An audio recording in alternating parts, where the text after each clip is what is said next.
Cosine law applications T2 is a thinking problem. A regular hexagon is inscribed in a circle of radius 10 centimeters. Find the perimeter of the hexagon nearest to 10th of a centimeter. Okay?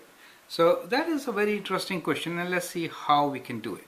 So first thing is, let's draw a hexagon, right? So let me just draw a rough hexagon here. Regular means all sides are equal and all angles are equal. Okay, so we just kind of draw like this. I'm just figuring out if this sides could look something like this, right? Let me just do my best here.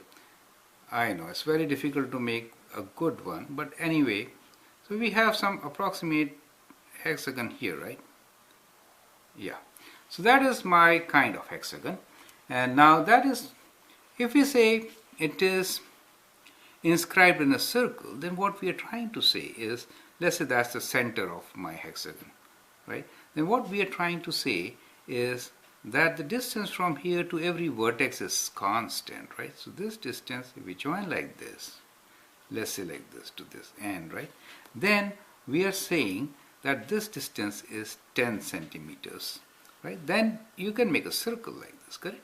Only then you can make. So all these distances from the center to the vertex is 10 centimeters. That is given to us. And what we need to figure out is what is the perimeter. So perimeter is, let us say this side is A. In that case, we know perimeter is 6 times A because all the sides are equal, correct? All the sides are equal, and therefore we can find A, right? Now, a couple of things here. In a hexagon, what is going to be this angle? Okay. Now, total angle is 360 degree, right? So we know the angle. Let us say this is center O, and let's call this A and B as 2 points on this, right? So the angle AOB should be equal to total divided by 360 degrees divided by 6. Since these are 6 sides, right? So we'll have 6 triangles. That gives us an angle of 60 degrees. So we know this angle for us is 60 degrees. So we just found this to be 60 degrees. Now, if you know 60 degrees is this angle, and these are the two other sides given to you, you can always use cosine law and find what A is, correct? That's so simple as this, because it is side angle side. So whenever it is side angle side, you cannot use sine law. You have to use cosine law, correct? So now we can find what is A equals to. So from cosine law, we know A square is equals to 10 square plus 10 square minus 2 times 10 cos of 60. So it is 10 square plus 10 square minus 2 times both the sides times cos of the angle in between, right?